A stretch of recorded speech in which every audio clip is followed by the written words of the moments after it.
Hi guys and welcome back to another episode of my horror stories। आज भी मैं आप लोगों के पास काफ़ी ज़्यादा इंटरेस्टिंग स्टोरीज लेकर आई हूँ, तो वीडियो को एंड तक ज़रूर देखिएगा। ये स्टोरी मुझे सायरा नामी लड़की ने सेंड की है और ये कहती है कि मैं पाकिस्तान के नॉर्थन एरियाज़ में जॉब करती हूँ। मुझे कई दिन रहना पड़ता है नॉर्थ साइड के डिफरेंट इलाकों में। ये बात लास्ट वीक की है। ना मैं जगह का नाम हाईलाइट करूँगी ना होटल का। मैं होटल रूम में सो रही थी। अराउंड 3 बजे का टाइम था। मैं अकेली थी। मुझे आवाज़ आई, सुनो। मैंने इतना खास ध्यान नहीं दिया कि नींद में थी और लगा वहम है। फिर आवाज़ आई, उठो। मेरे साथ वाले रूम में मेरी कोलीग्स थी। मैंने खुद ही अज्यूम कर लिया कि वो ही हैं और नींद में ही जवाब दे दिया उसे। मुझे फिर थर्ड बार बहुत क्लियर आवाज़ आई, साथ वाले रूम में आ जाओ जल्दी। मैं एकदम डर के उठ गई और देखा मैं रूम में थी भी अकेली। मैं बहुत कंफ्यूज हुई और खुद को कन्विंस करने लगी कि ख्वाब है या थकी हुई हूँ, वहम हो रहा होगा। मगर अंदर ही अंदर मुझे तजस्सुस हो रहा था बार बार साथ वाले रूम में जाने का, क्योंकि वो था भी मेरी कोलीग्स का ही। खैर मैंने हिम्मत पकड़ी और उसका डोर नॉक किया। काफ़ी नॉक करने के बाद डोर खुला तो उसने बताया कि तुमने सही टाइम दरवाज़ा नॉक कर लिया। उसका बैग गैस हैंडल पर गिर चुका था और हीटर से गैस लीक हो रही थी, जिसकी काफ़ी स्ट्रॉन्ग स्मेल थी रूम में। और उसको सोए हुए पता भी नहीं लगा, वो मेरे नॉक करने से उठी। हमने फिर विंडोज़ वगैरह खोल दी रूम की। ये इत्तेफाक था या क्या था? मैं काफ़ी टाइम से नॉर्थ में रह रही हूँ, डिफरेंट इलाकों में, मगर ये एक्सपीरियंस पिछली दफ़ा ही हुआ है। आई डोंट नो आपके साथ इस तरह का एक्सपीरियंस क्यों हुआ। स्टोरी नंबर 1 काफ़ी ज़्यादा इंटरेस्टिंग थी। अब हम स्टोरी नंबर 2 की तरफ चलते हैं।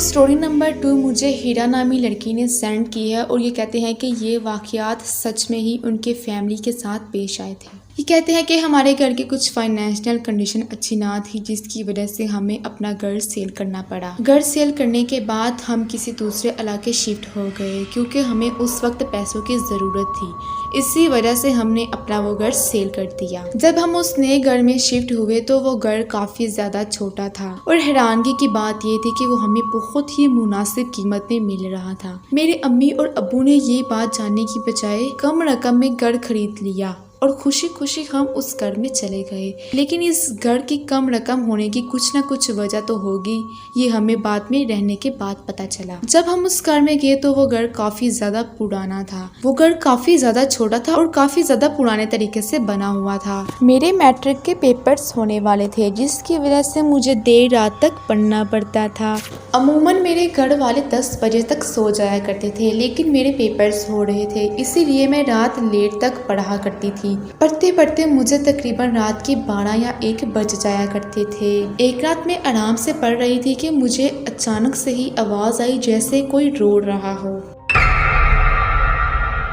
मैंने कमरे के अंदर लगे खिड़की से पर्दा पीछे किया और बाहर झांक कर देखा, लेकिन बाहर कोई नहीं था, क्योंकि रात का वक्त था और हर तरफ अंधेरा ही अंधेरा था। चांद की हल्की सी रोशनी की वजह से थोड़ा थोड़ा सा नजर आ रहा था। हमारे घर के साथ ही एक बहुत बड़ा दरख्त था। वो दरख्त दरअसल पीपल का एक पेड़ था, जो कि काफी ज्यादा पुराना था। मेरी अम्मी को दरख्तों से काफी ज्यादा नफरत थी, क्योंकि दरख्तों के अंदर काफी ज्यादा कीड़े मौजूद होते हैं। मेरी अम्मी ने उस मालिक मकान से कहा कि हम इस दरख्त को काटना चाहते हैं, लेकिन मालिक मकान ने सख्ती से काटने से मना कर दिया। हमें ये बात बहुत ज्यादा अजीब लगी। उस रात मुझे सिर्फ रोने की ही आवाज़ें आई, लेकिन मामला दिन ब दिन खराब होते जा रहे थे। कुछ दिनों बाद फिर मैं पढ़ाई में मसरूफ थी कि मुझे अचानक से ही किसी के चलने की आवाज़ें आई, जैसे कोई एड़ी वाला जूता डालकर चल रहा हो।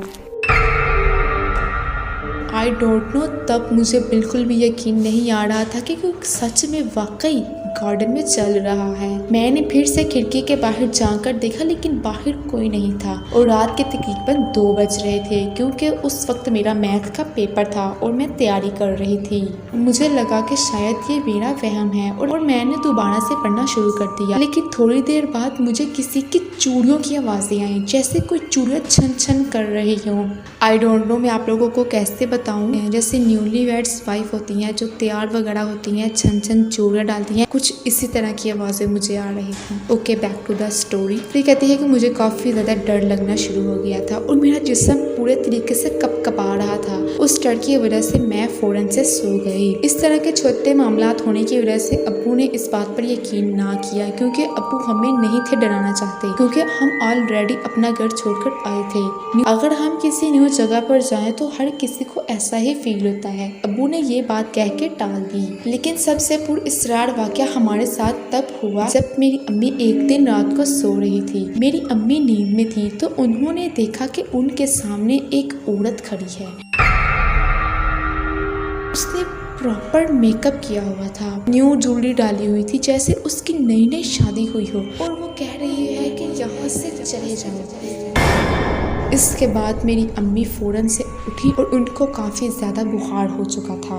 इसके बाद मेरी अम्मी की तबीयत काफ़ी ज़्यादा ख़राब रहना शुरू हो चुकी थी। हमारे घर के काफ़ी ज़्यादा हालात ख़राब हो चुके थे, फाइनेंशियली तौर पे और मेंटली तौर पे।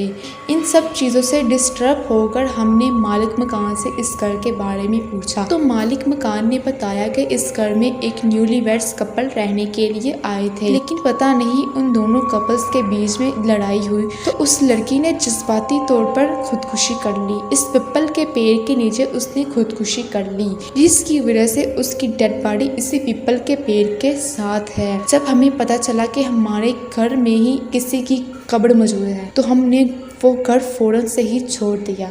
लेकिन अभी तक वो हमसे घर तो सेल नहीं हुआ, लेकिन हमने वो घर ज़रूर छोड़ दिया है, क्योंकि वो घर हमारे लिए काफ़ी ज़्यादा बुरा साबित हुआ है। तो ये थी आज की 2 हॉरर स्टोरी। स्टोरी नंबर 2 काफ़ी ज़्यादा हॉरर है। तो अगर आप लोगों को स्टोरी पसंद आई हो तो मेरे चैनल को सब्सक्राइब करें और इस वीडियो को लाइक करें। Thanks for watching.